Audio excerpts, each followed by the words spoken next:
আসসালামু আলাইকুম। আমরা যারা লাইসেন্স রিনিউ করি তারা আমরা ঘাবড়েই যাই। আসলে আমরা দালাল নিয়ে লাইসেন্স রিনিউ করি সম্পূর্ণ বানোয়ার ভুয়া।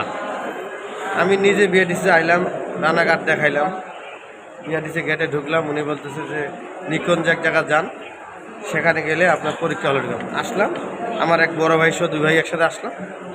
আসার পরে রানাঘাটটা দেখাইলাম, দেখার পরে আমাদের রোল নাম্বার দেখলো, এই রোল নাম্বার দেখে আমাকে সাইন করাই ভিতরে দেন। এই যে ভিতরে আই বসে আছে, এখন ম্যাজিস্ট্রেট আসিবে, 1 ঘন্টা ক্লাস করাইব, করার পরে চলে যাওয়া হবে বিআরটিসি নিকুঞ্জ খিলক্ষেতের ওখানে যাইয়া গাড়ি চালাইতে হবে। চালার পরে যদি আজকে শেষ হয় তাহলে ফিঙ্গার হবে, না হলে চলে যেতে হবে বাসায়। তথ্যটা দিলাম, ভালো লাগলে শেয়ার করবেন। আল্লাহ হাফেজ।